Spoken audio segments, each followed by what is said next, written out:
Question है, किसी वैद्युत परिपथ में 2 एम्पीयर की धारा 5 मिनट तक प्रवाहित करने पर सेल द्वारा 1200 जूल कार्य किया जाता है। सेल के वैद्युत वाहक बल की गणना करिए। ये क्वेश्चन है हमारा। तो ये क्वेश्चन में दिया हुआ हमारा 2 एम्पीयर की धारा, तो क्वेश्चन नंबर 1 डाल दो। ठीक है, अब इसमें नंबरिंग डालना थोड़ा आसान नहीं हो पाया। अब इसमें क्या है, धारा कितनी है, आई। एक सेकेंड, इसमें धारा है आई कितनी, 2 एम्पियर। ऐसे 2 एम्पियर लिख दो। फिर कितने मिनट तक प्रवाहित होती है, 5 मिनट की, तो टी कितना हो जाएगा, 5 मिनट। कायदे से तो डेल्टा टी लिखना चाहिए, ठीक है, लेकिन टी भी चलता है। ठीक है, मैं बता दे रहा हूँ तुम लोग को। तो यहाँ पे टी 5 है, तो इसको सेकेंड में बदलोगे तो कितना बन जाएगा ये, 5 इंटू 60 सेकेंड कन्वर्ट हो गया ये। ठीक है। अरे ऐसे कैसे हो गया, अपने मन से भागा जा रहा हूँ। अब दिख रहा है ना सबको। और क्या बचा है, आसान सवाल है ये, तो 1 नंबर का पूछा गया था। पूछ रहा है का 1200 जूल कार्य किया गया, तो डब्लू कितना है इसका, 1200 जूल। अरे यार ये क्या हो रहा है मोबाइल, एक सेकंड रुकना। अब ठीक, एक सेकंड। चलो, ये हो गया, 1200 जूल हो गया। ठीक है। अब इसमें विद्युत वाहक बल की गणना करनी है, तो विद्युत वाहक बल जो होता है ई, ई क्या होता है हमारा, वी आई टी हमने पढ़ा था कि नहीं, वी आई टी। ठीक।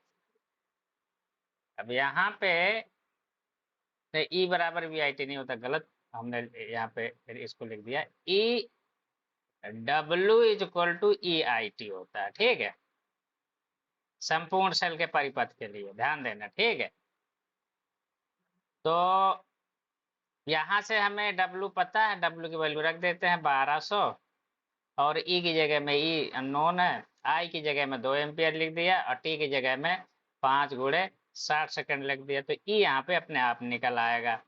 ठीक है, अब ये तो सॉल्व कर लोगे, काटना हो काट दो, 0 से 0 कटा, 6 एक के 6, 6 दूनी 12, तो ई इज इक्वल टू 2 से 2 कट जाएगा, यहाँ पे एक 0 भी बचेगा। ठीक है, तो ई इज इक्वल टू हमारा कितना आ जाएगा, सॉल्व करने पर 2 आएगा क्या, क्यों, न्यूमेरिकली देखो।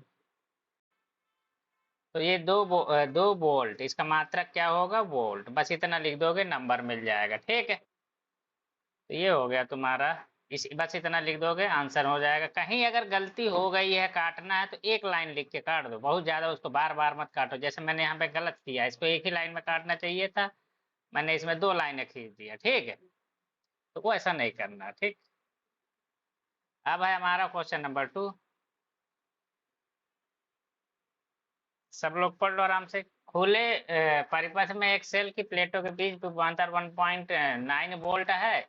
इस सेल को 3 ओम के प्रतिरोध से जोड़ने पर इसकी प्लेटों के बीच विभवांतर 1.5 वोल्ट हो जाता है।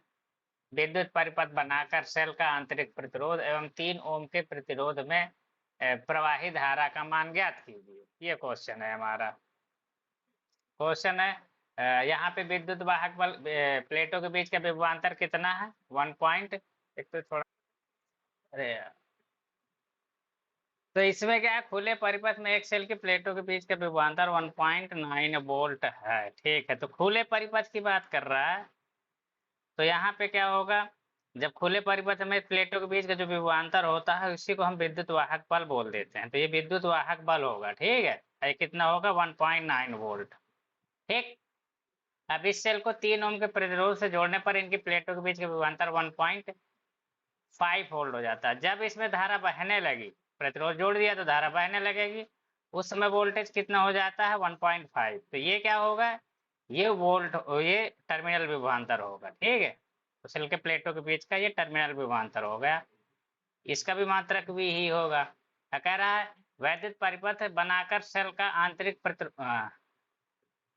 आंतरिक प्रतिरोध एवं 3 ओम के प्रतिरोध में प्रवाहित धारा का मान ज्ञात कीजिए। तो धारा पूछ रहा है, ठीक है। इसका सेल का पहले परिपथ अगर बनाएंगे तो मान लो एक तो सेल बना लेते हैं पहले ये, ठीक है। फिर इसके बाद क्या करेंगे, एक तो बाह्य प्रतिरोध बना देते हैं, ये कैपिटल आर हो जाएगा। इसका आंतरिक प्रतिरोध की भी बात किया तो आंतरिक प्रतिरोध भी दिखा देते हैं, ठीक है। ये सब पूछा क्या है, आंतरिक प्रतिरोध यहाँ पे अच्छा, आंतरिक प्रतिरोध की बात यहाँ पे किया नहीं है, बस ये आंतरिक प्रतिरोध हो गया। इसकी वैल्यू कितनी है, ये वाले आर की कितनी वैल्यू है, 3।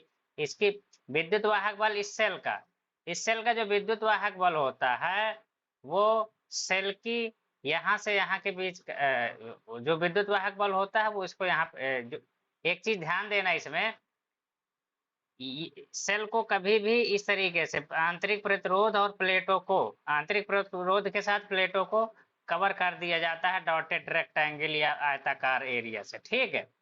उसके बाद यहाँ पे जो ये वाला विभवांतर दिखेगा वो यहाँ से यहाँ तक का दिखेगा, तो इसको वी बोलोगे हमेशा, ठीक है। और जो ई रहेगा वो ये इन प्लेटों के बीच का विभवांतर होगा, इसको ई को यहाँ रिप्रेजेंट करते हैं, ये बात ध्यान रखना, ठीक है। तो इसको ऐसे ही हमेशा पढ़ना है, याद रखना, ठीक है। ये हमारा तरीका पढ़ने का। अब यहाँ पे निकालेंगे, इसको सॉल्व करेंगे, सॉल्व कर देते हैं, काम हो जाएगा। क्या था, एक तो v, इसके लिए क्या था, दो फार्मूले थे, v equal to I R और एक होता है E equal to V minus I R, ठीक है। ये दो फार्मूले होते हैं, स्मॉल आर हो गया, हाँ ठीक, स्मॉल आर होगा यहाँ पे, ठीक। ये दो फार्मूले होते हैं, इसके अकॉर्डिंग हम इसको सॉल्व करने की कोशिश करेंगे। अब हमको क्या है, स्मॉल आर यहाँ पे पता नहीं है, हमको पता है परिपथ तो ऐसे ही रहेगा। अब हम क्या यूज करेंगे, v equal to I R, ठीक है। तो यहाँ पे v मेरा कितना दे रखा है, 1.5 वोल्ट, और I मुझे निकालना है, और कैपिटल R मुझे 3 दे रखा है ऑलरेडी। तो यहाँ से मैं I तुरंत निकाल दूंगा, कितना बनेगा मेरा 0.5, ठीक है, बोम, सॉरी एम्पियर। ये इतने के एक नंबर मिलेंगे और चित्र बनाने का एक नंबर मिल जाएगा, 2 नंबर मिल जाएंगे। फर्स्ट सवाल में बस इतना ही पूछा है, ठीक है। और जितना पूछा है उतना ही लगाना, अननेसेसरी जबरदस्ती चीजें मत एक्स्ट्रा लिखने लगना, ठीक है। ये सवाल हो गया कंप्लीट। अगर आंतरिक प्रतिरोध पूछता तो फिर मैं क्या करता, तो यहाँ पे देखो इसका कोई रोल नहीं है, लेकिन फिर भी क्वेश्चन में दे दिया। कभी कभी ज्यादा वैल्यू भी दे देता है जिनकी जरूरत नहीं भी होती है, ठीक है, ज्यादा मतलब राशियों के मान दे देता है। अब देखो, अगर मेरे को पूछ दे देता आंतरिक प्रतिरोध, तो हमारा क्या होता, V equal to E minus I R. तो यहाँ से क्या है, V इक्वल टू तो 1.5 लिख देता, E की वैल्यू मेरी हो जाती 1.9, अब माइनस में I की वैल्यू मेरी पता ही है 0.5, और R की वैल्यू 3 है ही है। यहाँ पे स्मॉल आर है, सारी स्मॉल आर तो निकालना ही है, ये स्मॉल आर, ठीक है। यहाँ से जब सॉल्व कर लोगे तो आर की वैल्यू 0.8 ओम आएगा। अगर पूछा होता तो निकालते, नहीं पूछा तो नहीं निकालेंगे, ठीक है। इतनी बात समझ में आई ये, और ये तो मैंने समझाने के लिए किया था, तो ऐसे मत करना, सवाल लगाने का तरीका ये है, ठीक है। ये वाला ऐसे इस तरीके लगा दोगे नंबर। नेक्स्ट क्वेश्चन में कह रहा है कि 12 वोल्ट के वैद्युत वाहक बल तथा 3 ओम आंतरिक प्रतिरोध को बैटरी के किसी प्रतिरोधक से संयोजित किया गया। अच्छा, यदि परिपथ में 0.5 एम्पियर धारा है तो जुड़े प्रतिरोध का मान ज्ञात कीजिए। तो देखो, आसान आसान क्वेश्चन, जो पिछला क्वेश्चन हमने लगाया था उसमें पूछ रहा है कि सेल का वैद्युत परिपथ बनाकर सेल का आंतरिक प्रतिरोध एवं 3 ओम के प्रतिरोध में प्रवाहित धारा का मान ज्ञात कीजिए। तो वो कह रहा है आंतरिक प्रतिरोध भी ज्ञात, इसमें तो आंतरिक प्रतिरोध भी ज्ञात करना है, और 3 ओम के प्रतिरोध में प्रवाहित धारा का मान पूछ रहा है, ठीक है। तो इसको मैं तुम्हें डिटेल में समझा देता हूँ क्या हुआ था इस। अब देखो, धारा उसने पूछा है 3 ओम में, 3 ओम ये वाला है प्रतिरोध, तो जो धारा इस सेल से निकलेगी यहाँ से, समझे, वो 3 ओम से तो गुजरेगी। अब वो धारा 3 ओम में बहने वाली पूछे या इस आंतरिक प्रतिरोध ये वाली स्मॉल आर में बहने वाली पूछे या पूरे परिपथ में पूछे, पूरे परिपथ के लिए धारा का मान यही आएगा। वो सिर्फ लैंग्वेज बनाने का तरीका है, समझ गए। जो धारा यहाँ बहेगी पूरे परिपथ में हर जगह वही बहेगी। तो सेल के थ्रू बहने वाली या 3 ओम के प्रतिरोध वाली या स्मॉल आर से होने वाली, सारा सबका सेम आंसर होगा। दूसरी बात वो कह रहा आंतरिक प्रतिरोध की भी बात करा ज्ञात करने के लिए, मैंने ऑलरेडी निकाल दिया था, ठीक है। तो कई बार क्वेश्चन इस तरीके से करते हैं कि थोड़ा सा उस समय पकड़ने में दिक्कत हो गई थी, लैंग्वेज नहीं पकड़ पाए थे हम। तुम लोग को रिकॉर्ड कर देता हूँ। तो इसमें क्या है, हमको क्या है, विद्युत वाहक बल E इक्वल टू 12 वोल्ट दिया, R इक्वल टू 3 ओम दिया है, कैपिटल R निकालना है। कैपिटल R बाह्य प्रतिरोध होता है, स्मॉल r आंतरिक प्रतिरोध है। विद्युत धारा जो है 0.3 एम्पियर बह रही है। मेरे पास 2 फार्मूले पता होते हैं मुझको, हमेशा इन्हीं दोनों फार्मूले से सेल के सवाल लगाएंगे। V equal to I R और V equal to E minus में आई स्मॉल आर, यही 2 फार्मूले तुमको काम देंगे। इसमें पहली वाले समीकरण को यूज करोगे तो V की जगह पता नहीं है तो V ही लिख देंगे, बराबर I की वैल्यू पता है 0.5 लिख दिया, कैपिटल R की नहीं पता है तो वैसे ही छोड़ देंगे। फिर दूसरा समीकरण यूज करेंगे V equal to E minus I R, V की वैल्यू नहीं पता है, E की वैल्यू पता है 12, I की वैल्यू पता है 0.5, स्मॉल r की वैल्यू पता है 3। सॉल्व कर लेंगे, V की वैल्यू 10.5 आ जाएगा। अब इस 10.5 की वैल्यू इसमें डाल दो, तो डाल दोगे 10.5 तो 0.5 इंटू आर इक्वल टू 21 आ गया। बिना फार्मूला रटे सवाल को सॉल्व कर दिए, ठीक है। ये दोनों तो रटने पड़ेंगे, इसमें कोई तरीका नहीं है, ठीक। तो एक बात बता दे, किताब में किस तरीके से सॉल्व है नहीं सॉल्व है इससे मैटर नहीं करता। तुम एक तरीका बनाओ, उसी से सारे सवाल हल करने की कोशिश करो, तो क्या है कि कंफ्यूज नहीं रहोगे। पता चला किताब में 10 सवाल किया, 10 को अलग अलग फार्मूले से कर दिया, फिर हर एक के लिए तुम स्पेशली फार्मूले रटोगे, फिर कभी कॉन्फिडेंस नहीं आएगा फिजिक्स में, ठीक है। देते हैं। ये क्वेश्चन है, दिए गए वैद्युत परिपथ की सहायता से वोल्ट मीटर का पाठ्यांक ज्ञात कीजिए, फिगर दिया हुआ है, ठीक।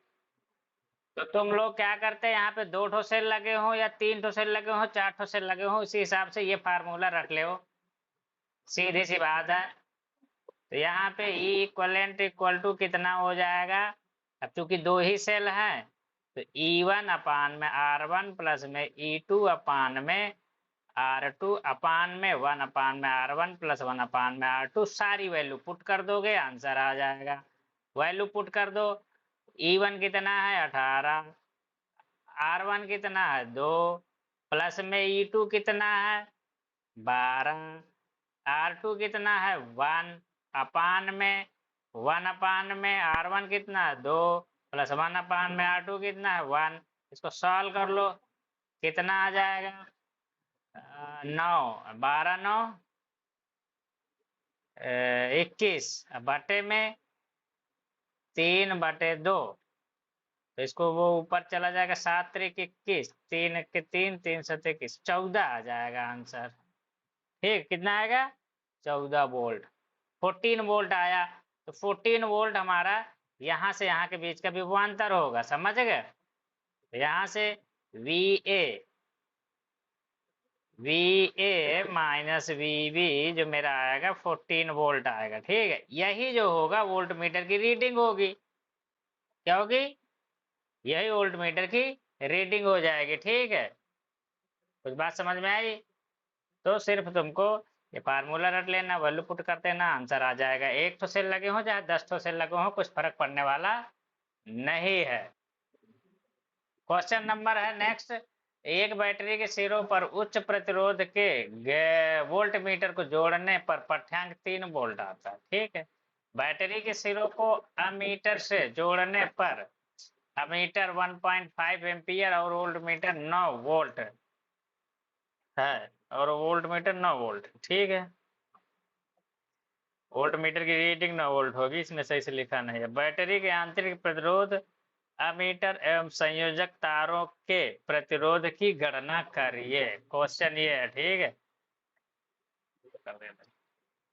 हमारा क्वेश्चन था कि सेल को एक बैटरी है, बैटरी को पहले उच्च प्रतिरोध के अमीटर से जोड़ा गया, तो जब उच्च प्रतिरोध का अमीटर कभी भी वोल्ट मीटर जोड़ा जाएगा तो डायरेक्ट विद्युत वाहक बल नाप लेगा, क्योंकि उच्च प्रतिरोध के में जो धारा प्रवाहित होती है लगभग जीरो के इक्वल होती है, मतलब जीरो के करीब होती है। तो जब धारा जीरो के करीब होगी तो ये वाला फार्मूला अप्लाई करेंगे, v equal to E minus I R. तो यहाँ से देखो आई जीरो हो जाएगा लगभग लगभग, तो वी ई इक्वल टू 15 आ जाएगा। ठीक है, विद्युत वाहक बल निकल आया। अब इस उच्च प्रतिरोध के विद्युत वोल्ट मीटर को हटा के हमने एक दूसरा वोल्ट मीटर लगाया और उसमें एक अमीटर भी रास्ते में अटैच कर दिया। तो अमीटर से हमको धारा मिल गई 15 एम्पियर की, और वोल्ट मीटर 9 वोल्ट की 9 ओम की रीडिंग दे रहा है। ठीक है, 9 वो सॉरी वोल्ट की। यहाँ से जब इसको सॉल्व करेंगे तो v equal to E minus I R करेंगे तो हमारा v कितना 9 है इस केस में, और ई तो हम सेल का जो विद्युत वाहक बल होता है वो कभी नहीं चेंज होता। ठीक है, तो सेल का विद्युत वाहक बल कहीं भी ले जाओ, किसी भी चीज से अटैच करो, उसका एक बार विद्युत वाहक बल जो होता है तो होता है, वो 15 ही रहेगा। ठीक है, तो ये 15 हो गया, माइनस में ये धारा हो गई, आंतरिक प्रतिरोध पता हो गया तुमको। एक चीज और इसमें पूछा है, अमीटर का प्रतिरोध पूछा है। ठीक है, पूछा है ना। चलो ठीक है, स्टार्ट करते हैं। अब इसमें क्या है ना, इसमें ध्यान दो, ये वाला अरेंजमेंट ऐसे था। पहले हमने वो वोल्ट मीटर लगाया जिसका प्रतिरोध उच्च था, उसकी वजह से उसमें धारा लगभग जीरो के करीब बही होगी, थोड़ी सी बहती है, उसकी वजह से हमको डायरेक्ट जो भी रीडिंग आएगी वो विद्युत वाहक बल के बराबर आ जाएगी, ई इक्वल टू वी के बराबर हो जाएगा। वी की वैल्यू, वोल्ट मीटर की रीडिंग 15 वोल्ट है तो E equal to direct V लिख दो, या आई की वैल्यू जीरो कर दो तो वी 15 इक्वल टू ई, तो ई इक्वल टू 15 हो जाएगा। इसको कुछ तरीके से कुछ लोग ऐसे भी लगा सकता है कि v is equal to E direct लिख सकते हो, v की वैल्यू हमारी 15 है तो e, यहाँ से e मेरा 15 वोल्ट आ जाएगा डायरेक्ट। ठीक है, ऐसे भी लगाते हैं। ठीक है, उच्च प्रतिरोध के केस में अगर सेल को डायरेक्ट वोल्ट मीटर से उच्च प्रतिरोध के, अब वैसे भी वोल्ट मीटर का प्रतिरोध उच्च माना ही जाता है हमेशा, जो जितना उच्च जितना उच्च वोल्टेज का प्रतिरोध का जितने उच्च प्रतिरोध का वोल्ट मीटर होगा ना उतने अच्छा माना जाता है। दूसरा केस क्या है, हमने क्या किया कि इसी में यहाँ पे हम क्या कनेक्ट करेंगे, अमीटर। यहाँ पे बीच में हमने कनेक्ट कर दिया, यहाँ पे, यहाँ से इस बीच में। जब तो अमीटर कनेक्ट करेंगे, अमीटर मेरे को चलो ठीक है, अमीटर मैं यहाँ पे कनेक्ट कर दूं या यहाँ पे, बात एक ही है तो कहाँ पे कर दूं, यहाँ पे कर देता हूँ। ठीक है, अमीटर मैं यहाँ पे कनेक्ट कर दूंगा तो इस अमीटर का प्रतिरोध भी इसी में ऐड हो जाएगा। ठीक है, दोनों श्रेणी क्रम में रहेंगे तो पूरा ऐड हो जाएगा। यहाँ से तो धारा लगभग शून्य ही बहेगी उधर से, तो यहाँ तो इन बिंदुओं का विभवांतर और इन बिंदुओं का विभवांतर जो इसमें वोल्टेज इसमें दिखेगा वोल्ट मीटर में, वो दोनों सेम होगा। तो यहाँ से v इक्वल टू कितना आ रहा है, अब 9 क्यों आ रहा है, चलो ठीक है, v इक्वल टू आई मेरी करंट कितनी 1.5 आर मुझे निकालना है, ये वाला प्रतिरोध निकालना है। ठीक है, तो यहाँ से यहाँ तक का वो किरचॉफ के नियम से v equal to I R कर देते हैं। ठीक है, यहाँ से यहाँ का जो विभवांतर मिलेगा आई इंटू आर, आई इसमें 1.5 है, आर मुझे हमने मान लिया। अब विभवांतर कितना है 9, तो 9 इक्वल टू 1.5 इंटू आर, तो आर इक्वल टू 6 ओम निकल आया। ठीक है, ये तरीका भी है। अब हालांकि पहले वाला जो तरीका मैंने बताया था उससे भी आंसर निकलेगा। ठीक है, उससे ऐसा नहीं है कि आंसर नहीं निकलेगा। यहाँ पे v equal to I R कर देंगे तो प्रतिरोध के सिरों का विभवांतर निकलेगा, और वो प्रतिरोध जो है फिर हम प्रतिरोध के सिरों पर हमें वोल्ट मीटर लगा के दिखाना चाहिए था। परिपथ मेरे हिसाब से वो गलत था, पहले वाला, ये वाला ज्यादा सही है। ठीक है, हेलो। अब इसमें इनकेस अगर परीक्षा में परिपथ नहीं समझ में आता तो मत बनाना, लेकिन सवाल जरूर सॉल्व कर दे।